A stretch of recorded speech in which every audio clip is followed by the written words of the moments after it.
كفوا أحد. اللهم صل على محمد وآل محمد. أعوذ بالله من الشيطان اللعين الرجيم. بسم الله الرحمن الرحيم. الحمد لله الذي لا يبلغ مدحته القائلون ولا يحصي نعماءه العادون، الذي لا يدركه بعد الهمم ولا يناله غوص الفتن، والصلاة والسلام على خير خلقه وأشرف بريته، الذي سمي في السماء بأحمد وفي الأرضين بأبي القاسم محمد. اللهم صل على محمد وعلى محمد وعلى أهل بيته الطيبين الطاهرين الذين أذهب الله عنهم الرجس وطهرهم تطهيرا. اللهم صل على محمد وآل محمد واللعن الأبدي على أعدائهم أجمعين. أما بعد، فقال الله الحكيم: بسم الله الرحمن الرحيم. والله أخرجكم من بطون أمهاتكم لا تعلمون شيئا فجعل لكم السمع والأبصار والأفئدة لعلكم تشكرون. درود بھیجے محمد وآل محمد پر. اللهم صل على محمد وآل محمد. بہار الانوار کی جلد نمبر 91، اس کی 2 روایتیں میں نے کل کی مجلس میں آپ کی خدمت میں بیان کی، جن میں محمد اور آل محمد پر صلوات کی فضیلت کو بیان کیا گیا ہے، اور آج اس سلسلے کی ایک روایت عرض کروں گا. یہ بھی مستند ہے، جس کا ترجمہ اکثر اوقات جو اسٹیج سیکرٹری ہیں وہ آپ کو سناتے رہتے ہیں. یہ بھی عابدی صاحب نے جو ابھی کہا بآواز بلند صلوات، یہ اس روایت کا ترجمہ ہے. ارفعوا اصواتکم بالصلاۃ علی فانہا تذہب بالنفاق. محمد اور آل محمد پر جب درود بھیجو تو بلند آواز میں بھیجو. اللہم صل علی محمد و آل محمد. اس لیے کہ بلند آواز سے جو صلوات بھیجتے ہیں وہ منافقت کو دور کر دیتی ہے. یہ بڑا علمی نکتہ ہے. یہ اذہب یذہب 2 معنوں میں استعمال ہوتا ہے.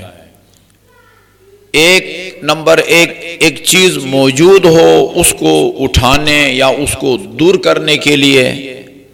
دوسرا، جو چیز دور ہے اس کو دور رکھنے کے لیے. دونوں معنوں میں یہ استعمال ہوتا رہتا ہے.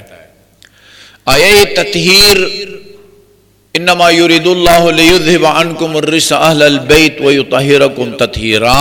لیذہب، اگر ہم اپنے عقیدے سے قطع نظر یہ جو لفظ ہے یذہب، اس کا ڈکشنری کی روشنی میں اور عربی گرامر کی روشنی میں اگر ترجمہ کریں تو لیذہب کا مطلب ہوتا ہے لے جانا.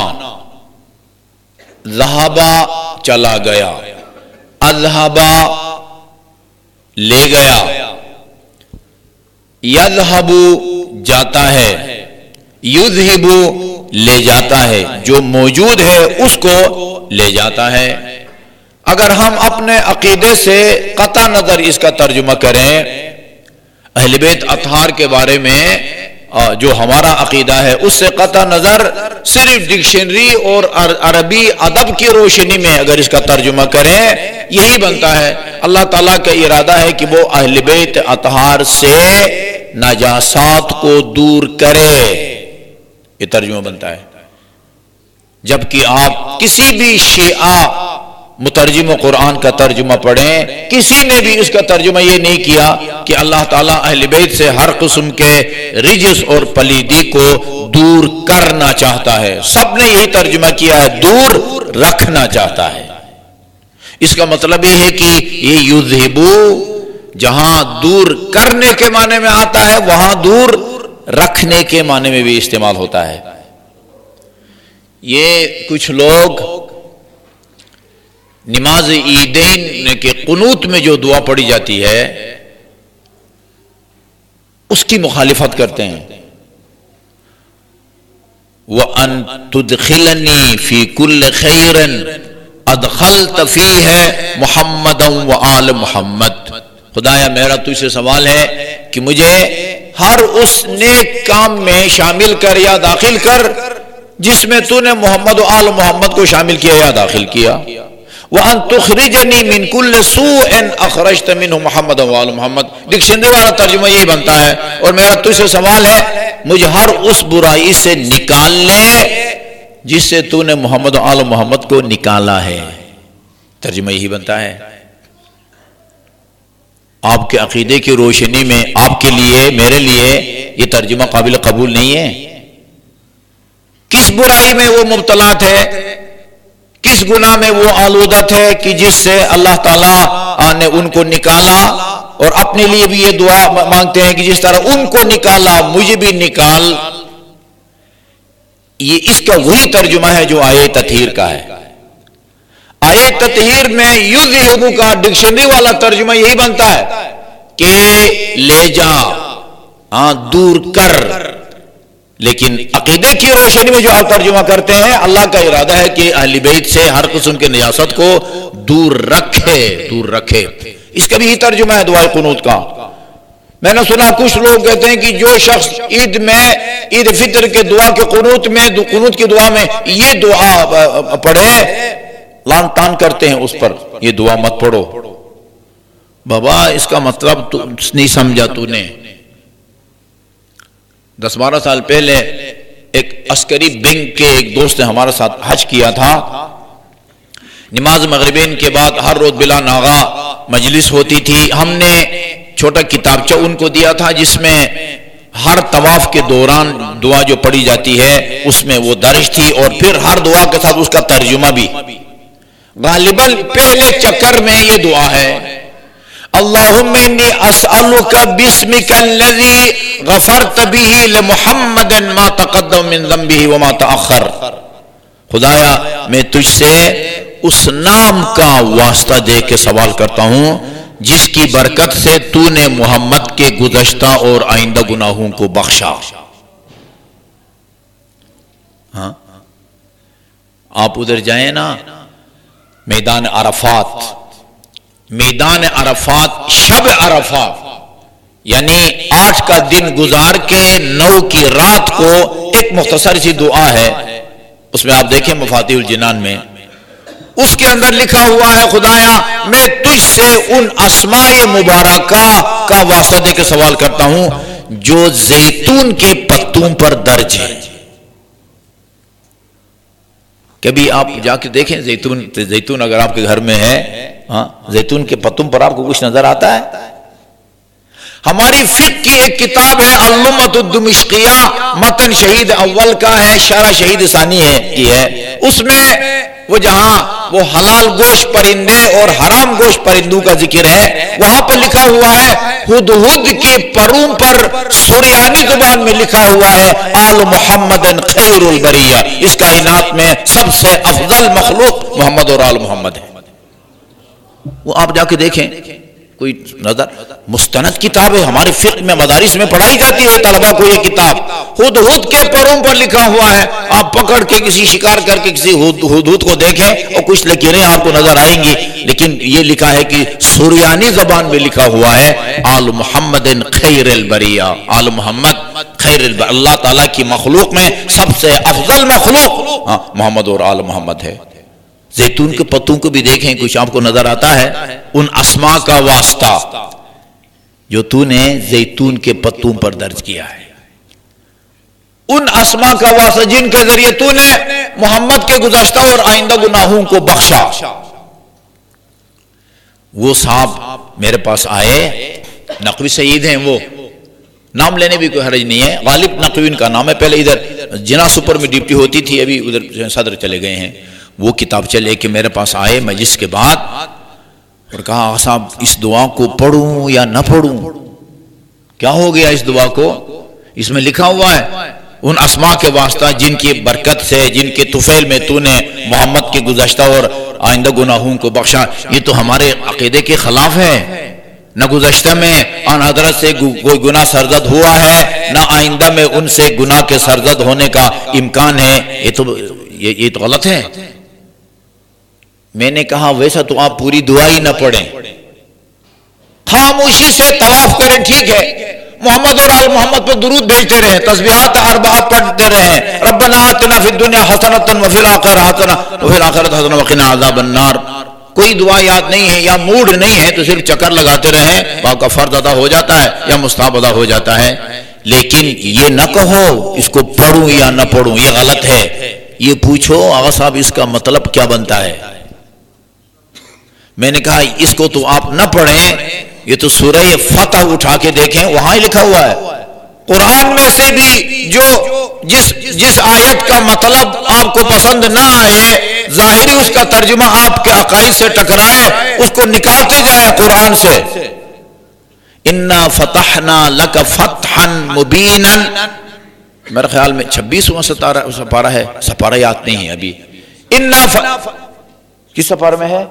26واں سپارہ ہے۔ اِنَّا فَتَحْنَا لَكَ فَتْحًا مُبِينًا، میرے حبیب ہم نے آپ کو فتح مبین نصیب کی ہے۔ کیوں؟ فتح مبین کے نتیجے میں آپ کو کیا ملے گا؟ لِيَغْفِرَ لَكَ اللَّهُ مَا تَقَدَّمَ مِن ذَنبِكَ وَمَا تَأَخَّرَ، بالکل وہی الفاظ جو وہ طواف کے پہلے چکر میں، تاکہ فتح مبین کے نتیجے میں اللہ تعالیٰ آپ کے گزشتہ اور آئندہ گناہوں کو بخشے۔ وہاں سے آیت کو بھی نکالو گے، وہ آپ کے عقائد کے خلاف جاتی ہے۔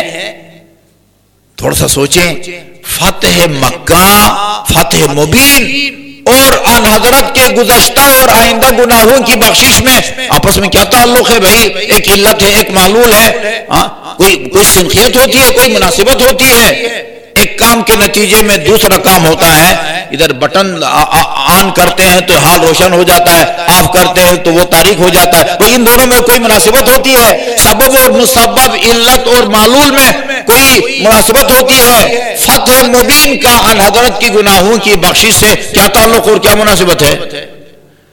آدمی کوئی کام کرے جس کے نتیجے میں اللہ تعالیٰ نے بخشنے کا وعدہ فرمایا ہے، توبہ کرے آدمی، نماز پڑھے، محمد و آل محمد پر درود بھیجے، تنماس عنہ الذنوب کما ینماس الورق من الشجر۔ کل میں نے آپ کو وہ معتبر روایت سنائی، ایک مرتبہ محمد و آل محمد کے درود کے نتیجے میں گناہ اس طرح جھڑتے ہیں جس طرح موسم خزان میں درخت کے پتے جھڑتے ہیں۔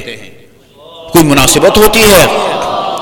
اللہم صلی علی محمد وعلی محمد۔ اتفاق سے اپنے مفسرین نے تو لکھا ہی ہے، اشرف علی تھانوی کا ترجمہ میں نے پڑھا، ان کا ترجمہ اور شیخ صاحب شیخ محسن کا ترجمہ ایک جیسا ہے۔ لِيَغْفِرَ لَكَ الذُّنُوبَ الَّتِي مَا تَقَدَّمَ مِن ذَنبِكَ وَمَا تَأَخَّرَ، ان گناہوں سے مراد وہ گناہ نہیں ہے جو ہم جیسے گناہ گاروں سے کبھی صغیرہ کی صورت میں اور کبھی کبیرہ کی صورت میں سرزد ہوتے ہیں۔ ان گناہوں سے مراد وہ گناہ ہیں، وہ خامیاں ہیں جو مخالفین کی نگاہ میں گناہ سمجھے جاتے تھے۔ گویا اللہ تعالیٰ یہ فرماتا ہے کہ فتح سے مبین سے پہلے، اقتدار کے آپ کے آغاز میں آنے سے پہلے، آپ کی جو باتیں، آپ کے جو فیصلے مخالفین کے لیے ناپسندیدہ تھے، فتح مبین کے بعد آپ کو کوئی بھی چیز ان کو خامی کی صورت میں نظر نہیں آئے گی، آپ کی ہر بات اور ہر فیصلہ اس کو وہ درست سمجھیں گے۔ ان کی نگاہ میں جو باتیں گناہ تھی، فتح کے بعد اب وہ گناہ نیکی کی صورت میں تبدیل ہو جائیں گے۔ ان کی نگاہ میں یہ نہیں کہ خدا نے جن کو گناہ کہا ہے وہ آپ سے سرزد ہوتے ہیں اور فتح مبین کے نتیجے میں اللہ تعالیٰ نے اس کو بخشنے کا وعدہ فرمایا۔ کوئی مناسبت ہونی چاہیے نا بھئی، فتح مبین اور گناہی کی مغفرت میں کیا فرق ہے؟ سمجھنے کی ضرورت ہے، سمجھنے کی ضرورت ہے۔ یہ جو آپ ابھی اعلان کیا نا ایصال ثواب کے لیے، نقوی صاحب کی ایصال ثواب کے لیے، رضوی صاحب کی ایصال ثواب کے لیے، اس کا کیا مطلب ہوتا ہے؟ اس کا مطلب یہ ہوتا ہے آپ اشتہار کے ذریعے اور جمعہ کے اجتماع میں اعلان کرتے ہیں ہم ایک عمل انجام دینے جا رہے ہیں جس کا اللہ تعالیٰ نے اجر اور ثواب دینے کا وعدہ فرمایا ہے، اور یہ اجر اور ثواب فلان مرحوم کی روح کو ہدیہ کرنے کے لیے جا رہے ہیں۔ اس کا مطلب یہ ہوتا ہے ہمیں کوشش کرنی چاہیے مجلس کے اول سے لے کر آخر تک ایسی گفتگو ہو کہ جس کا خدا نے اجر دینے کا وعدہ فرمایا ہے، تاکہ اس کا اجر وہ اس مرحوم کی روح کو پہنچے۔ اللہ کو حمد و ثنا اس کا اجر ہے، بسم اللہ الرحمن الرحیم اس کا اجر ہے، خطبہ کے دوران خطیب محمد آل محمد پر درود بھیجتا ہے اس کا اجر ہے۔ 10 لاکھ معراج کے سفر میں رسول خدا نے دیکھا ایک فرشتہ کہ 10 لاکھ انگلیاں ہیں، 10 لاکھ۔ فرمایا کہ یہ اتنی 10 لاکھ انگلیاں خدا نے تمہیں کیوں دی ہے؟ یہ ہمیں ٹوٹل 10 انگلیاں دی ہیں، یہ جو کام اللہ تعالیٰ ہم سے لینا چاہتا ہے اس کے لیے بس یہ کافی ہے۔ تمہیں 10 لاکھ انگلیاں دے کے خدا تم سے کیا کام لیتا ہے؟ عرض کیا یا رسول اللہ، دنیا میں جہاں کہیں بارش ہوتی ہے نا، بارش اس کے قطروں کو گنتا ہوں، خشکی کے اوپر ہو، سمندر کے اوپر ہو، یہ تو بہت زیادہ ہے، یہ کام کر لیتے ہو؟ کہا ہاں، یہ تو میرے لیے بائیں ہاتھ کا کھیل ہے۔ اچھا بھائی، یہ بارش کے قطرات سے بھی کوئی زیادہ تعداد میں یا مقدار میں کوئی چیز ہے کہ جس کا تم ریکارڈ نہ رکھ سکو؟ ہاں یا رسول اللہ، جب آپ کی امت کے لوگ آپ کا نام سن کے آپ اور آپ کی آل پر درود بھیجتے ہیں اس کا ثواب میں نہیں لکھ سکتا۔ اللہم صلی علی محمد و آل محمد۔ اس کا اجر مرحوم کی روح کو پہنچتا ہے۔ ایسی بات نہ کریں کہ جس کی وجہ سے بندہ گناہگار ہوتا ہے، ٹھیک ہے جی؟ وہ گناہ تو نہیں پہنچے گا اس بیچارے کو، اس کا کوئی قصور نہیں ہے، گناہگار پڑھنے والا ہوگا، گناہگار بانی ہوگا کہ جس نے ایک گمراہ اور گمراہ کن کو بلایا اور اس نے سامعین کو گمراہ کیا۔ ابھی وہ میں آپ کو روایت سناؤں گا، میں اسپیشل لے کے آیا ہوں معتبر روایت، تاکہ آپ کو اندازہ ہو سکے کہ لوگوں کو گمراہ کرنا کتنا سنگین اور ناقابل بخشش گناہ ہے۔ درود بھیجیے محمد و آل محمد پر۔ اللہم صلی علی محمد و آل محمد۔ قرآن کی بہت ساری آیات میں بعض احکام بیان کیے گئے ہیں، وہ لوگوں کی اکثریت کو مد نظر رکھ کے اللہ تعالیٰ نے وہ حکم اس میں نازل فرمایا ہے، اکثریت کو مد نظر رکھ کے، اقلیت کا اس میں ذکر نہیں کیا گیا ہے۔ یہ بڑا فقہ کا اور کام کا نقطہ ہے، اس کو سمجھیں اور اس کو یاد رکھیں۔ سورہ نساء میں جن عورتوں سے نکاح نہیں ہو سکتا ہے ان کو اللہ تعالیٰ نے بیان کیا ہے۔ حرمت علیکم امہاتکم، سب سے پہلے ماؤں کا ذکر ہے۔ ماں سے نکاح نہیں ہو سکتا، بیٹی سے نکاح نہیں ہو سکتا، بہن سے نہیں ہو سکتا، پھوپھی سے نہیں ہو سکتا، خالہ سے نہیں ہو سکتا، بھانجی سے نہیں ہو سکتا، بھتیجی سے نہیں ہو سکتا، ساس سے نہیں ہو سکتا، بہو سے نہیں ہو سکتا، بیوی کی بہن سے نہیں ہو سکتا جب تک بیوی آپ کے نکاح میں ہے۔ اور اسی طرح وہ رضائی ماں یا بہن یا بیٹی یا خالہ، یحرم من الرضا ما یحرم من النسب، یعنی نسب کی وجہ سے جو جن عورتوں سے نکاح نہیں ہو سکتا، دودھ پینے کے نتیجے میں جو ماں بنی، جو بیٹی بنی، جو بہن بنی، جو خالہ بنی، جو پھوپھی بنی، ان سے بھی نکاح نہیں ہو سکتا۔ اور وربائبکم اللاتی فی حجورکم، ایک آدمی دوسری شادی کرتا ہے نا، دوسری شادی کرتا ہے، یا بیوی مر گئی ہے اسے دوسری شادی کرتا ہے، یا ایسے ہی دوسری شادی کرتا ہے۔ میں مدینہ منورہ میں مسجد النبی میں تھا، وہاں مغربین کے بعد وہ ایک یہ ڈی آئی خان کا ایک مولوی لیکچر دے رہا تھا، اس میں کہہ رہا تھا کہ اصولی طور پر انسان کو کم از کم 2 شادیاں کرنی چاہیے۔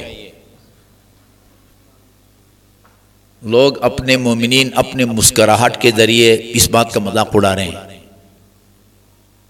ہاں، اللہ تعالیٰ نے قرآن میں فرمایا کہ خواتین میں سے جو تمہیں پسند آئیں، فَانْكِحُوا مَا طَابَ لَكُم مِّنَ النِّسَاءِ، خواتین میں سے جو تمہیں پسند آئے. ظاہر ہے لڑکا لڑکی کو پسند کرتا ہے، لڑکی لڑکا کو پسند، ایک دوسرے کو پسند کر کے پھر راضی ہوتی ہیں. اگر کنواری ہے کہ پھر باپ کو سے بھی پوچھ کے وہ نکاح پڑا جاتا ہے. یعنی خواتین میں سے جو تمہیں پسند ہے ان سے شادی کرو. کتنی شادیاں، ایک کا تو ذکر ہی نہیں ہے قرآن میں. مثنا، 2 3 4. میرے موبائل میں کسی نے بھیجا ہے ایک لطیفہ یا واقعہ بھیجا ہے. ایک بندے خدا نے ایک عالمہ سے شادی کی، عالمہ خاتون سے، جس کو میاں بیوی کے حقوق کا ٹھیک ٹھاک پتہ تھا. شادی کے ہفتہ 10 دن کے بعد اپنی میاں سے کہا کہ اچھا ایسا کہ دیکھیں ہم شریعت کو ماننے والے ہیں، ہم اپنی زندگی شریعت کے مطابق گزارتے ہیں. میاں نے کہا ٹھیک ہے، کون یہ کہہ سکتا ہے کہ نہیں ہمیں شریعت اور اس کے احکام نہیں چاہیے. کہا ٹھیک ہے. اچھا شریعت کے مطابق آپ کی اور آپ کے والدین کی خدمت کرنا میری ذمہ داری نہیں ہے، مجھے آپ الگ گھر لے کے دیں، وہاں رہوں گی، آپ کے جو بنیادی حقوق ہیں ازدواجی میں ان کو ادا کرتی رہوں گی. یہ والدین کی خدمت کے لیے کوئی آپ نوکرانی رکھیں. یہ بہت پریشان ہو گئے. ایک مفتی صاحب ان کے دوست تھے، ان کے پاس گئے، کہا کہ بھئی اس مشکل میں پھنس گیا ہوں، میری مدد کریں. اس نے کہا ٹھیک تو کہتی ہے وہ، تمہارے والدین کی خدمت کرنا بیوی کا فرض نہیں ہے، کرے گی تو ثواب ہوگا، نہیں کرے گی تو خدا اس سے یہ نہیں پوچھے گا کہ بھئی تم نے اپنے میاں کے والدین کی خدمت کیوں نہیں کی. اس نے کہا حضور میں آپ سے فتویٰ لینے نہیں آیا، آپ میرے دوست ہیں، مشورہ لینے آیا ہوں، کوئی رہنمائی کریں معقول شرعی. اچھا چلیں ٹھیک ہے، آپ اس سے جا کے کہیں کہ آپ کی بات سے میں 100% اتفاق کرتا ہوں، اپنی زندگی شریعت کے مطابق گزاریں گے، میں دوسری شادی کر لیتا ہوں، وہ میرے والدین کی خدمت کرے گی، آپ کو الگ گھر میں رکھوں گا اور آپ اپنے حقوق ادا کریں، میں اپنے حقوق ادا کروں گا. خاتون نے کہا دفع کرو دوسری شادی کو، میں آپ کے والدین کی خدمت کروں گی، جہاں وہ آپ کے والدین ہیں وہاں وہ میرے بھی والدین ہیں. قابو میں آ گئی. اچھا جن عورتوں سے نکاح نہیں ہو سکتا ان میں سے کون ہے؟ وَرَبَائِبُكُمُ اللَّاتِي فِي حُجُورِكُمْ. ایک آدمی کسی خاتون سے شادی کرتا ہے جو یا مطلقہ ہے یا بیوہ ہے، اور سابق شوہر سے اس کے ہاں ایک بیٹی ہے، یعنی اس کی سوتیلی بیٹی بنتی ہے نا، اس سے بھی شادی نہیں ہو سکتی. سوتیلی بیٹی جو اس کی بیوی کسی اور شوہر کے صلب سے اپنے ساتھ لے کے آئی ہے، اس سے نکاح نہیں ہو سکتا. لیکن قرآن نے کہا فی حجورکم، ان سوتیلی بیٹیوں سے بھی نکاح نہیں ہو سکتا جو تمہاری گود میں ہیں.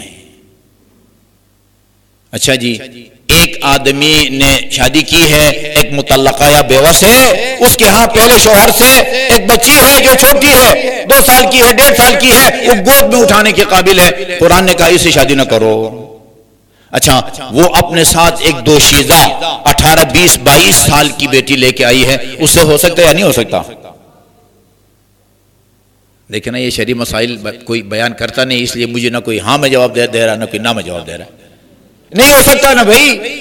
وہ جو بیٹی اپنے ساتھ لے کے آئی ہے اس مرد کے لیے سوتیلی بیٹی بنتی ہے، وہ 1.5 سال کی ہو، 2 سال کی ہو، بڑے ہونے کے بعد اس سے وہ شادی نہیں کر سکتا. یا دوشیزہ ہو 18 20 22 سال کی ہو تو بھی نہیں ہو سکتا. جب نہیں ہو سکتا پھر اللہ تعالیٰ نے کیوں فرمایا ہے وَرَبَائِبُكُمُ اللَّاتِي فِي حُجُورِكُمْ؟ گود میں کیا خصوصیت ہے؟ بات سمجھ آ رہی ہے نا؟ یہ غالباً اس کو کہتے ہیں حکم غالبی. اکثر اوقات ایسا ہوتا ہے، غالباً ایسا ہوتا ہے جب کوئی خاتون پہلے شوہر سے اولاد لے کے کسی اور دوسرے شوہر کے پاس جاتی ہے، اس کے ہاں بچے چھوٹے ہوتے ہیں، گود میں اٹھائے جانے کے قابل ہوتے ہیں. اس کا یہ مطلب نہیں ہے کہ اگر دوشیزہ لے کے آئی ہے اسے شادی ہو سکے. اب اس تمہید کے بعد آئیے آیہ کریمہ کا ترجمہ کرتے ہیں. واللہ اخرجکم من بطون امہاتکم لا تعلمون شیئا. اللہ تعالیٰ نے تمہیں ماؤں کے پیٹوں سے نکالا. ترجمہ یہ بنتا ہے لا تعلمون شیئا، جب تم اس دنیا میں آئے تھے تمہاری ولادت ہوئی تھی تو تمہیں کچھ پتہ نہیں تھا، تم نیل تھے علمی اعتبار سے، تمہارے پاس کوئی علم نہیں تھا، نہ الف کا پتہ تھا نہ بے کا پتہ تھا، کچھ پتہ نہیں تھا. فجعل لكم السمع والابصار والافئدہ، اللہ تعالیٰ نے تمہیں کان دیے، آنکھیں دی، دل دیا. کیا اس دنیا میں جتنے لوگ آتے ہیں جب پیدا ہوتے ہیں تو ان کا ذہن خالی ہوتا ہے اور 100% وہ جاہل ہوتے ہیں؟ یہ حکم غالبی ہے. غالباً اکثریت ایسے نومولودوں کی ہے کہ جب وہ پیدا ہوتے ہیں تو ان کے پاس کوئی علم نہیں ہوتا، کوئی علم نہیں ہوتا. ہاں کچھ استثنائی شخصیات ہوتی ہیں، غیر معمولی شخصیات ہوتی ہیں، وہ جب اس دنیا میں آتے ہیں وہ غالب بچوں کی طرح ان کا ذہن خالی نہیں ہوتا.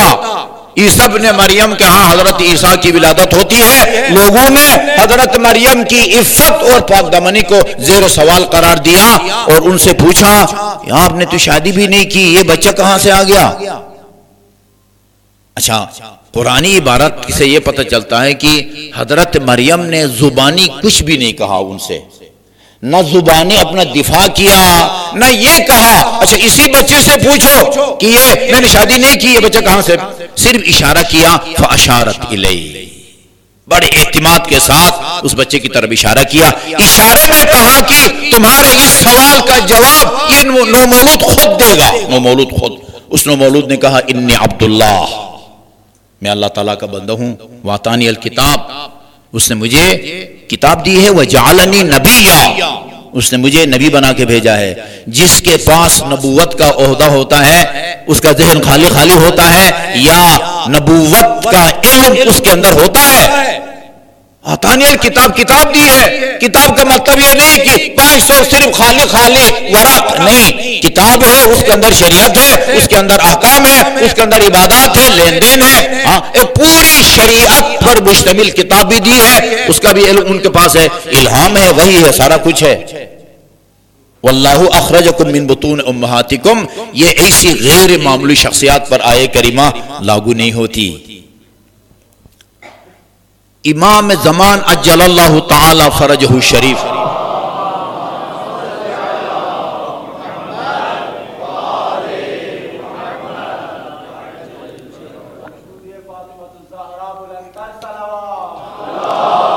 اللہم صلی علی محمد وعلی محمد.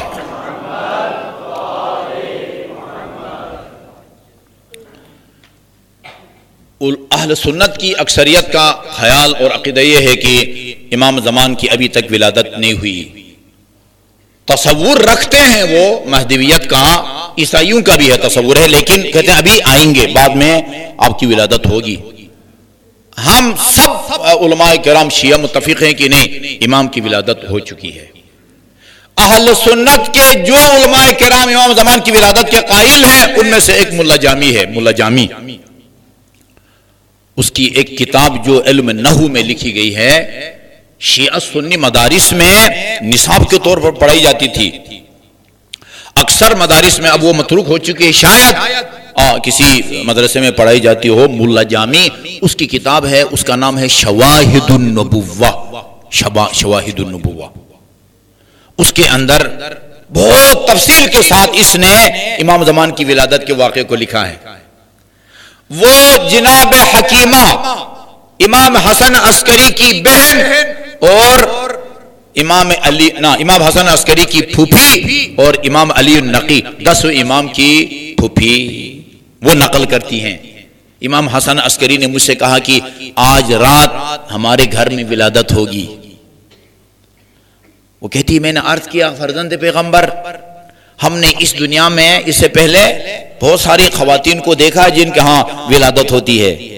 جس دن خاتون کے ہاں ولایت ہونا ہو، 1 دن پہلے، 2 دن پہلے، 3 دن پہلے، وہ اس کا جو جسمانی ساخت ہے وہ ایسا نہیں ہوتا جیسا نرجس خاتون کا ہے.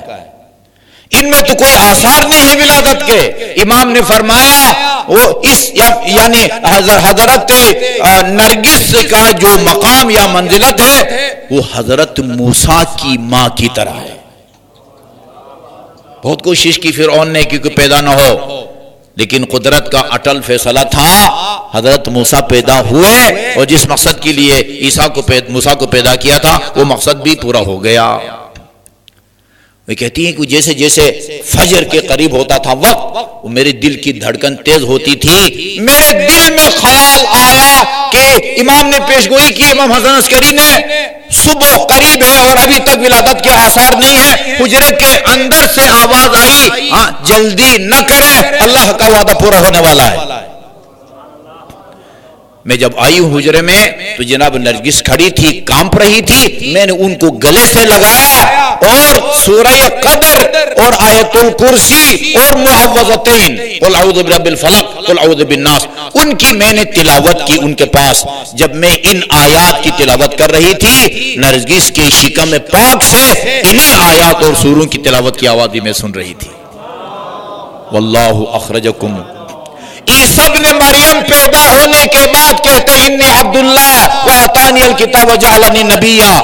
عیسیٰ ابن مریم جس کے پیچھے کھڑے ہو کے اقتداء میں نماز پڑھیں گے، وہ شکم مادر میں آیت الکرسی کی بھی تلاوت کرتے ہیں، معوذتین کی بھی تلاوت کرتے ہیں، اور سورہ قدر کی بھی تلاوت کرتے ہیں۔ یہ آیہ کریمہ واللہ اخرجکم من بطون امہاتکم لا تعلمون شیئا، یہ عام انسانوں کی بات ہے۔ وہ غیر معمولی انسان، ان کو 1% بھی نہیں کہہ سکتے آپ، شاید 0.2 میں جائے، 0.2 میں۔ دنیا میں وہ جب سے انسان کی خلقت کا آغاز ہوا قیامت تک کتنی ایسی شخصیات ہیں جو علم اور حکمت اپنے ساتھ لے کے ماں کے پیٹ سے باہر آئے، آپ 1% نہیں کہہ سکتے، 0.2 میں جاتا ہے معاملہ، 0.2 میں۔ علی علیہ السلام کو دیکھیں، ہمارے مدارس میں کتاب پڑھائی جاتی ہے عقائد امامیہ، امامت کا جو چیپٹر ہے اس میں مرحوم محمد رضا مظفر نے لکھا ہے، کوئی تاریخ آپ کو یہ نہیں بتاتی کہ علی علیہ السلام سے لے کر مہدی موعود تک کسی امام نے دنیا کے کسی عام سکول، مدرسہ، مکتب میں جا کے کسی سے کچھ سیکھا ہو، الف سے انار، بے سے بکری، پے سے پنکھا، نہیں۔ ان کے پاس علم لدنی ہوتا ہے، علم لدنی۔ ابن عباس کہتے ہیں شام کا وقت تھا، امیر المومنین علیہ السلام نے مجھ سے پوچھا، یہ بھی بہار الانوار کی جلد نمبر 89 99 جس کو کہتے ہیں 89، اس کے اندر یہ معتبر روایت موجود ہے۔ شام کے وقت امیر المومنین نے مجھ سے پوچھا، ابن عباس اپنے علمی تبحر کی وجہ سے حبر الامہ کہلاتے تھے، قرآن کی تفسیر میں ان کا ایک مقام تھا جن کا صحابہ کرام اعتراف کرتے تھے۔ امیر المومنین نے پوچھا، الحمد الف لام ہے میم دال کتنے ہیں؟ 5۔ الحمد کی الف کی کیا تفسیر ہے؟ ابن عباس نے کہا، مولا مجھے تو کچھ بھی نہیں آتا اس سلسلے میں، صرف الف، صرف آ۔ اس کے کچھ ترجمے ہیں، آ کا مطلب ہوتا ہے آیا، کیا، انتم انزلتموہ ام نحن المنزلون، کیا تم نے بادلوں سے بارش کو برسایا ہے یا ہم نے برسایا ہے؟ انتم تخلقونہ ام نحن الخالقون، انتم تزرعونہ ام نحن الزارعون، تم دانے کو زمین کا سینہ چاک کر کے اگاتے ہو یا ہم اگاتے ہیں؟ ایک آقا اتنا ترجمہ ہے، استفہام، پوچھنا، کیا، آیا۔ اس کے علاوہ ابن عباس کو کچھ بھی نہیں آتا تھا۔ ابن عباس کہتے ہیں الحمد کے الف کی 1 گھنٹہ امیر المومنین علیہ السلام نے تفسیر کی۔ لام کی بتاؤ ابن عباس، لام کی کیا تفسیر ہے؟ فرمایا اللہ عالم فرد یا امیر المومنین، مجھے صرف لام کا، لام کیا ہے؟ لام علت بیان کرنے کے لیے، المال اختصاص کے لیے، المال لزید مثلا۔ اس کے علاوہ تفسیر فرماتے 1 گھنٹہ، ساعہ، 1 گھنٹہ لام کی، 1 گھنٹہ میم کی، 1 گھنٹہ ہے کی، 1 گھنٹہ دال کی۔ امیر المومنین نے جب تفسیر بیان کی، سفیدی سحر نمودار ہوئی اور امیر المومنین نے فرمایا یہ علم اور حکمت کا دریا تو بہتا رہے گا، چلو اب نماز کا ٹائم ہو گیا ہے، وضو کی تیاری کرو۔ یہ علم یہ ایسے سکول میں جا کے حاصل نہیں کیا جاتا، یہ وہ علم نہیں ہے جو کسی کتاب کا مطالعہ کر کے کسی استاد سے استفادہ کر کے، علم لدنی براہ راست امام کے قلب پاک میں القاء ہوتا ہے، اس کو علم لدنی کہتے ہیں۔ یہ روایت اسی جلد میں ہے۔ اللہ تعالیٰ نے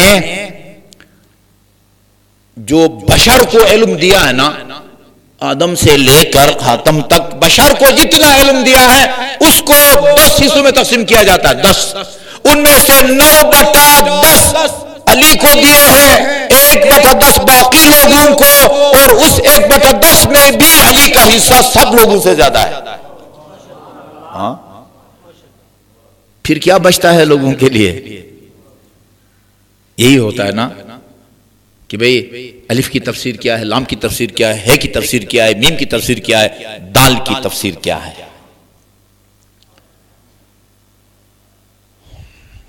یہ سب سے افضل عمل لوگوں کو ہدایت دینا ہے، اور سب سے سنگین گناہ ناقابل بخشش لوگوں کو گمراہ کرنا ہے۔ یہ ادھر ہمارے دوست حیدر زیدی بیٹھے ہوئے ہیں، مجھے جامع اہل بیت کے ایک استاد نے بتایا، انہوں نے اپنی بیٹی کو 2 سال کی ہوگی، پتہ نہیں شاید، وہ اسلام آباد کے ایک سکول میں داخل کیا، روٹس ہے نا جی۔ وہ داخلے کے چند دن بعد کہہ رہے تھے میں نے دیکھا ٹی وی کے سامنے بیٹھی ہے اور ڈانس شروع کر دیا بچی نے۔ بیٹی کدھر سیکھا ہے؟ کہا یہ ڈانس اور پتہ نہیں یہ موسیقی کی کلاس ہوتی ہے، میڈم نے سکھایا ہے۔ کہتے ہیں میں گیا وہاں اور انہوں نے مجھے بتایا، کلاس دکھائی، یہ دیکھیں یہ کلاس ہے، اور اس میں ان کو جو ہے نا وہ ڈانس کرنے کا طریقہ بتایا جاتا ہے۔ اسی دن کہتے ہیں اس کو نکالا، اور یہ نالج سٹی جس کے محتمم ہمارے نہایت عزیز حیدر زیدی صاحب ہیں، کہتے ہیں اس میں ان کو ڈالا، اور اس کے داخلے کے 2 دن بعد دسترخوان ہمارا بچھا، ہم نے کچھ بھی نہیں کہا، بچی نے دونوں ہاتھ اٹھائے، اللہم ارزقنی، وہ دعا مجھے بھی یاد بھی نہیں ہے، وہ شروع کرنے سے پہلے وہ دعا پڑھی جو کھانے سے پہلے پڑھنے کے لیے منقول اور مروی ہے امام معصومین علیہ السلام سے، اور فرما رہے تھے کہ بچی کو پتہ نہیں میں گاڑی سے اتارنے یا چڑھانے کے لیے میں سڑک پہ گیا، ویگن آ رہی تھی بچوں کو لے کے، جیسے ہی گیٹ کھولا ہے اس کے اندر موجود بچوں یا بچیوں میں سے کسی نے کہا انکل دیکھیں یہ ڈرائیور اس نے گانا لگایا ہوا ہے۔ ڈرائیور نے اپنی صفائی پیش کی، کہا کہ وہ پتہ نہیں ریڈیو میں کھول رہا تھا خبریں لگانے کے لیے، وہ اتفاق سے جو ہے نا کوئی اسٹیشن لگ گیا، اس میں پتہ نہیں شاید وہ ایک لمحے کے لیے انہوں نے وہ گانا کی آواز سنی ہے، اس لیے انہوں نے وہ اعتراض کیا ہے۔ ادھر گمراہ کیا جاتا ہے، ادھر ہدایت دی جاتی ہے، یہ روایت آپ کو سناتا ہوں، ٹائم میرا ختم ہو رہا ہے۔ اللہم صلی اللہ علیہ محمد وآل محمد۔ یہ روایت میں آپ کو اس امید سے سنا رہا ہوں کہ اس کو صرف اپنی ذات تک محدود نہ رکھیں، اس سے آگے بھی پھیلائیں۔ بہار الانوار کی جلد نمبر 69 جو برادران دلچسپی رکھتے ہیں، امام جعفر صادق سے یہ روایت منقول ہے، اللہم صلی اللہ محمد وآل محمد۔ قال صادق آل محمد نے فرمایا، کان رجل فی الزمن الاول طلب الدنیا من حلال فلم یقدر علیہا۔ اور پرانے زمانے میں ایک شخص نے حلال طریقے سے کاروبار شروع کیا، کوئی کامیابی نہیں ہوئی۔ ٹھیک ہے جی، میں بس صرف ترجمہ حلال حرام کے معیار کیا ہے؟ کوئی سودی کاروبار حرام کاروبار ہے، اسی طرح کوئی ایسی چیز لا کے فروخت کریں جس کا مسلمان مالک نہیں بن سکتا، شراب کا کاروبار کرے، خنزیر کے گوشت کا کاروبار کرے، جیسے ادھر مردار لا کے اس کو فروخت کرتے ہیں، پکڑے گئے لوگ، پھر باعزت بری بھی ہو گئے۔ یہ حلال کاروبار کیا، اس سے اس کو کوئی فائدہ نہیں ہوا۔ پھر وطلبها من حرام فلم يقدر عليها، کوئی ناجائز کاروبار شروع کیا اس سے بھی کوئی فائدہ نہیں ہوا. شیطان تاک میں بیٹھا ہوا تھا کہ اس کو کس طرح میں گمراہ کروں.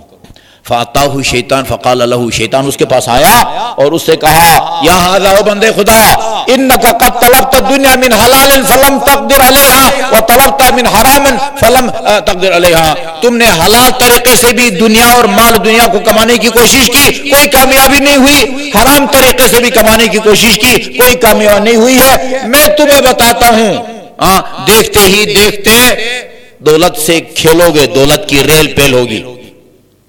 افلا ادلک علی شیء تکثر به دنیا کا ویکثر به طبیعت، مال دنیا بھی تیرے پاس زیادہ آئے گا، تیرے پیروکار احترام کرنے والے، سلام کرنے والے اور جوتے سیدھے کرنے والے اور ہاتھ چومنے والے بھی زیادہ ہوں گے. قال بلا، بندے کو کیا چاہیے؟ 2 آنکھیں. اس نے کہا تبتدع دینا وتدعو الیہ الناس، ایک نیا دین ایجاد کرو اور لوگوں کو اس کی طرف دیکھو اور دیکھو اس کی برکت. نیا دین. اس لیے رسول خدا نے فرمایا اذا ظہرت البدع فی امتی، میری امت میں جب بدعتیں سر اٹھانے لگے، عالم کی ذمہ داری بنتی ہے کہ وہ اس بدعت کے خلاف آواز اٹھائے، اور اگر مصلحت کا شکار ہو اور آواز نہ اٹھائے، اللہ اور اس کے فرشتے اور سب لوگ اس بندے پر لعنت بھیجتے ہیں جو یہ سمجھتے ہوئے کہ یہ غلط کام ہو رہا ہے اور اس کے خلاف آواز نہیں اٹھاتا. بعض روایات میں ہے الجمہ اللہ من النار، اللہ تعالیٰ آتش جہنم کا لگام اس کو لگائے گا روز قیامت. اس آدمی کو جو جانتے ہوئے کہ یہ کام غلط ہو رہا ہے، یہ گفتگو غلط ہو رہی ہے، یہ مسئلہ غلط بیان ہو رہا ہے، صرف مصلحت کا کچھ بھی نہیں ہوتا، مرتا نہیں ہے. علی علیہ السلام نے فرمایا برائی کے خلاف آواز اٹھاؤ، تو وقت سے پہلے بھی نہیں مرے گا اور تیرے رزق روزی میں بھی کوئی کمی نہیں ہوگی. علی سے لکھ کے لے لو. اچھا جی، ففعل، یہ کام کیا اس نے، وہ ایک نئے دین کا اعلان کر دیا. تفصیل نہیں ہے کہ نئے دین وہ کس صورت میں تھا. فاستجاب له الناس، لوگوں نے لبیک کہا، واطاعوه واصاب من الدنیا، ٹھیک ٹھاک بیلنس بن گیا بھائی، ہاں پلازے بن گئے، پتہ نہیں وہ سینکڑوں مال مویشی. ثم انه فکر، اس کو پتا تھا، ضمیر اور وجدان گواہی دے رہے تھے کہ تو نے غلط کام کیا ہے. صرف مال دنیا کے لیے وہ کچھ مال دنیا کمانے کے بعد اس کو ہوش آیا. ثم فکر، پھر اس نے سوچا، ما صنعت، اپنے ضمیر سے پوچھا یہ تو نے کیا کیا ہے؟ مال دنیا کی خاطر تم نے نیا دین ایجاد کیا ہے، لوگوں کو تم گمراہ کر رہے ہو. ابتدعت دینا ودعوت الناس ما ارا لی توبہ، کہا کہ میرا خیال میں میری توبہ بھی قبول نہیں ہوگی الا ان آتی من دعوت الیہ فاردہ عنہ، جس کو میں نے گمراہ کیا ہے اس کے پاس جاؤں اور اس کو بتاؤں کہ یہ میں نے غلط اعلان کیا تھا، یہ دین غلط ہے، اس سے دستبردار ہو جاؤ. اس نے اپنے طور پر کہا کہ جب تک یہ کام نہیں کروں گا بخشا نہیں جاؤں گا. فجعل یاتی اصحابہ الذین اجابوہ، جو مومنین، مثلا یہ مسجد امام صادق کے سامعین، جمعہ کے سامعین، مجلس کے سامعین، جو اس کا مجمع تھا، جہاں وہ خطبے دیتا تھا، جہاں وہ مجلسیں پڑھتا تھا مثال کے طور پر، ان کے پاس جا کے کہا کہ ان الذی دعوتکم الیہ باطل، وہ جس دین کی طرف میں نے تمہیں دعوت دی تھی وہ باطل ہے. انما ابتدعتہ، میں نے اس کو ایجاد کیا ہے، بدعت گزار ہوں میں، بدعت گزار، یہ میرا خود ساختہ ہے اور من گھڑت ہے. فجعلوا یقولون، لوگوں نے کہا کذبتا، ابھی تو جھوٹ بولتا ہے، وہو الحق، جس کی طرف تم نے ہمیں دعوت دی ہے وہی دین برحق تھا. ولکنک شککت فی دینک، بیوقوف آدمی تجھے خود اپنے دین میں شک ہے، اس کو ہم حق سمجھتے ہیں جس کی طرف تم ہمیں دعوت دی تھی. فرجعت عنہ، میں واپس آیا اور مایوسی ہوئی نا بھئی، وہ پہلی دعوت پر انہوں نے لبیک کہا ہے، دوسرے دفعہ اپنی غلطی کا اعتراف کیا ہے، اب اس کو یہ نہیں مانتے. وہ جس دین کی طرف تو نے ہمیں دعوت دی ہے وہی دین ٹھیک ہے، تجھے خود اپنے دین میں شک ہو رہا ہے، تو جا کے نظر ثانی کر.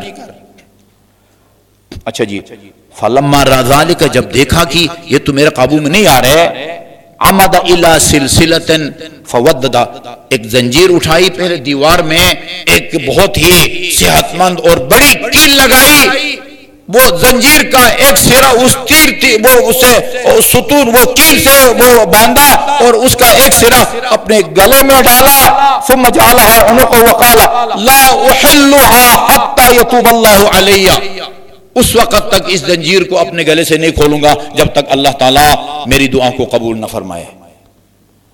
ستون ابو لبابہ ہے مسجد الحرام میں، روزہ کے اندر نا، وہ ابو لبابہ کے بارے میں ہے کہ وہ ایک جنگ میں پیچھے رہ گیا تھا، بعد میں پشیمان ہوا اور اسی ستون کے ساتھ اپنے آپ کو باندھا تاکہ جب تک اللہ تعالیٰ یہ اپنے حبیب کے ذریعے مجھے بتائے گا نہیں کہ تجھے بخش دیا ہے میں نے، اس وقت تک میں رسی نہیں کھولوں گا۔ آیت نازل ہوئی رسول خدا پر، جاؤ ہم نے اس کی توبہ کو قبول کر لیا ہے۔ حضور نے اپنے دست مبارک سے جا کے زنجیر کو کھولا یا رسی کو کھولا۔ ستون توبہ بھی کہتے ہیں، ستون ابو لبابہ بھی کہتے ہیں، اور اس کے پاس جا کے 2 رکعت نماز پڑھ کے استغفار کرنا مستحب ہے۔ فَأَوْحَى اللَّهُ إِلَى نَبِيٍّ مِّنَ الْأَنْبِيَاءِ، اس زمانے کا جو نبی تھا، اس کو ڈائریکٹ کیا خدا نے بتانا تھا، اس زمانے کا جو نبی تھا اس کی طرف اللہ تعالیٰ نے وحی کی، قُلْ فلان فلان سے جا کے کہو جس نے اپنے آپ کو زنجیر سے باندھا ہوا ہے، وَعِزَّتِي، خدا فرماتا مجھے اپنی عزت و جلال کی قسم، لَوْ دَعَوْتَنِي حَتَّى تَنْقَطِعَ أَوْصَالُكَ، اتنا تو مجھے پکارتا رہے کہ تیرے جسم کے جوڑ بند ایک دوسرے سے جدا ہو جائے، مستجبت لک، میں کبھی تیری توبہ کو قبول نہیں کروں گا، حتی ترد من مات علی ما دعوت الیہ فیرجع الیہ، یہ تو زندہ لوگ نہیں مان رہے نا، جو لوگ اس دنیا سے چلے گئے اور تیرے کہنے پر وہ گمراہ ہو گئے تھے، وہ سب جب تک راہ راست پر نہیں آئیں گے اس وقت میں تیرے گناہوں کو نہیں بخشوں گا۔ کیا سوچتے ہیں یہ لوگ؟ کل میں نے آپ کو بتایا، قسم کھا کہتے ہیں مجھے، رب کی قسم میرے سر پر لاکھ قرآن رکھو، علم عباس کو ہاتھ میں لے کے، اور میں قسم کھاتا ہوں جب امام زمان کا ظہور ہوگا میں ثابت کروں گا، ملا نے جس کو اپنا رازق کہا ہوا ہے، ملا نے جس کو اپنا ابو خالق کہا ہوا ہے، وہ نہیں ہے، یہ رازق اور خالق تو سلمان فارسی ہے۔ لوگ اس کو سنجیدگی سے نہیں لیتے، عجیب ہے۔ یہ کسی امام بارگاہ میں آ کے خود کو اڑاتا نا بم دھماکے کے ذریعے، 2-4 مومن شہید ہوتے، اس کا اتنا نقصان نہیں تھا جتنا اس تقریر کے نتیجے میں اٹھ کے، میں آج کل بھی نہیں سنایا، آج بھی موبائل ساتھ نہیں لایا ہوں، اٹھ کے ہزاروں کا مجمع اس کو داد دیتا ہے، اس لیے کہ اس نے اللہ کے خالق اور رازق ہونے کی نفی کی ہے اور سلمان فارسی کو کائنات کا خالق اعلان کیا ہے۔ مجھے بتائیں کسی ایصال ثواب کی مجلس میں اللہ کے خالق اور رازق ہونے کی کوئی نفی کرے اور سلمان فارسی کو خالق کائنات ثابت کرے، جی بانی کی نیت صاف ہے، شاید مرحوم کو کوئی ثواب ملے، یقیناً وہ گناہگار نہیں ہے، گناہگار یہ خطیب ہے، گناہگار یہ خطیب سراسر توحید۔ اللہ سورہ رعد کی آیت نمبر 16 میں فرماتا، قل اللہ خالق کل شیء، ہر شے کا، ہر مخلوق کا خالق اللہ تعالیٰ ہے، اس نص قرآن کو پامال کرتا ہے جی۔ اور سلمان فارسی کے بارے میں کہتا ہے ملا نے جس کو رازق کہا ہوا ہے، ملا نے جس کو خالق، بھائی ملا نے نہیں، خدا نے کہا میں خالق ہوں، علی نے نہج البلاغہ کے پہلے خطبے میں فرمایا میں خالق ہوں، اور سید سجاد نے شام سے واپس آ کے اپنے پہلے خطبے میں الحمدللہ بارئ الخلائق اجمعین، تمام تعریفیں اس اللہ کے لیے ہیں جو تمام مخلوقات، فرشتے، جاندار، غیر جاندار، عقل مند، بے عقل، ہر مخلوق کا خالق اللہ تعالیٰ کی ذات ہے۔ درود بھیجے محمد وآل محمد پر، اللہم صلی علی محمد۔ توحید وہ قیمتی سرمایہ ہے جس کا اعلان نواسۂ پیغمبر نے زیر خنجر میں کہہ سکتا ہوں کہ اس گواہی کے بعد دوسری بات یا دوسرا کلام نواسۂ پیغمبر کی زبان مبارک سے جاری نہیں ہوا۔ آخری جملہ جو نواسۂ پیغمبر کی زبان مبارک سے ظاہر ہوا، رضا بقضائک و تسلیما لامرک، خدایا تیرے ہر فیصلے پر مجھے میں راضی ہوں و تسلیما لامرک، تیرے ہر حکم کے سامنے حسین کا سر تسلیم تھم ہے۔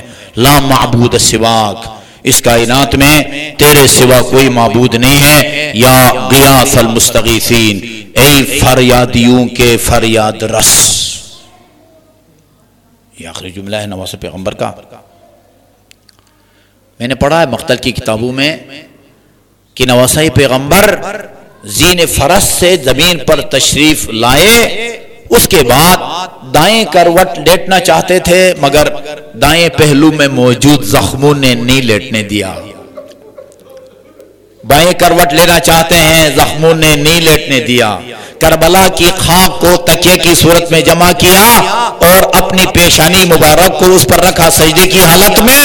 ساکن ہے نواسہ پیغمبر کے بدن میں کوئی حرکت نہیں ہے۔ عمر سعد کے لشکر میں چینو گولیاں شروع ہو گئی، کسی نے کہا نواسہ پیغمبر شہید ہو گئے، کسی نے کہا نہیں نواسہ پیغمبر ابھی زندہ ہے۔ عمر سعد کا ایک سپاہی جو حسین کی طبیعت، مزاج اور غیرت سے آگاہ تھا، اس نے کہا میں تمہیں بتاتا ہوں معلوم کرنے کا طریقہ، اگر جاننا چاہتے ہو حسین شہید ہو گئے ہیں یا ابھی زندہ ہے، اپنے گھوڑوں کا رخ کی نگاہ کی طرف کر کے دیکھو، یہ بہت غیرت مند امام ہے، اگر زندہ ہوگا اٹھ تو نہیں سکے گا مگر اٹھنے کی کوشش ضرور کرے گا۔ ہاں جیسے ہی خیموں کا نام لیا، سنا، اٹھے نواسہ پیغمبر، پھر زمین پر گرے، دوبارہ اٹھے، پھر زمین پر گرے اور شمر سے خطاب کر کے فرمایا شمر دیکھو جب تک میں زندہ ہوں اپنے ان بدصفت سپاہیوں کہو نبی کی نواسیوں سے دور رہیں، علی کی بیٹیوں سے دور رہیں، ان کی ماں کا جنازہ بھی رات کی تاریکی میں اٹھا تھا، جناب زینب کو رات کی تاریکی میں واپس کیا گیا تھا، جب تک میں زندہ ہوں اس وقت تک اہل حرم سے دور رہو، عزادارو، جب تک حسین زندہ تھے یہ اشقیاء اہل حرم سے دور رہے۔ اور جیسے ہی منادی کی آواز کربلا کے فضاؤں میں گونجی، الا قد قتل الحسین بکربلا، دشت بلا میں نواسہ پیغمبر مارا گیا، الا قد ذبح الحسین بکربلا، وہ کربلا کی زمین کانپی، زلزلہ آیا، سرخ اور اندھی سیاہ آندیاں چلنے لگی، اس آواز کا بلند ہونا تھا۔ عمر سعد کا فرمان جاری ہوا، احرقوا بیوت الظالمین، لوٹو تبرکات رسول بطول کو، قیدی بنا کے لے چلو آل رسول کو۔ بس ایک روایت آپ کی خدمت میں عرض کرتا ہوں، مرحوم ابن طاووس نے لحوف میں بھی اور مرحوم ابو مخنف نے بھی اپنے مختل میں لکھا ہے، جب مختار کا عزادارو وہ انقلاب آیا اور قاتلان حسین سے انتقام کا سلسلہ شروع ہوا، طریقہ کار مختار کا یہ تھا ظالموں کو، قاتلوں کو بلایا جاتا تھا اور ان سے پوچھ کے ان کے جرم اور ظلم کی نوعیت کے مطابق ان کو سزا دی جاتی تھی۔ ابراہیم ہے مالک اشتر کا بیٹا، کوفہ کے قریب ان کی قبر ہے، ان کی عدالت میں ملعون ابجر بن کعب کی پیشی ہوتی ہے۔ ابراہیم نے پوچھا سچ سچ بتا تو نے کربلا میں کس کو شہید کیا ہے؟ قسمیں کھائی میں نے کسی کو شہید نہیں کیا۔ کربلا میں مختلف ظلم و ستم ہوئے، تم نے کسی کو لوٹا ہو، کسی کو کوئی تماچا مارا ہو، اتنا سنگین وہ عرش الہی کو ہلا دینے والا ستم سرزد ہوا تھا، بولا نہیں جا رہا تھا، لیکن جب ابراہیم کا دباؤ بڑھا لرزتے اور کانپتے کہا شام غریبان کے وقت میں نے علی کی بیٹی زینب کبریٰ کی ردا اور چادر چھینی تھی۔ ظالم تو نے اور کیا کیا؟ صرف چادر چھینی یا کوئی اور بھی چیز چھینی؟ کہا میں نے علی کی بیٹی کے گوشواروں کو اپنے ہاتھ میں لیا اور اس زور سے اپنی طرف کھینچا، یہ خون یہ مکانوں کو چھینتے ہوئے خونالود بالیاں میرے ہاتھ میں آئی۔ ظالم پھر میری آقا زادی نے کیا فرمایا؟ فرمایا قطع اللہ یدیک، خدا تیرے دونوں ہاتھ کاٹ ڈالے، وقطع اللہ رجلیک، خدا تیرے پاؤں کاٹ ڈالے، وَأَحْرَقَكَ اللَّهُ بِنَارِ الدُّنْيَا قَبْلَ نَارِ الْآخِرَةِ، آتش جہنم سے پہلے خدا تجھے اس دنیا کی آگ میں جلا ڈالے، جس طرح تو نے مجھے حجاب اور پردے سے محروم کیا۔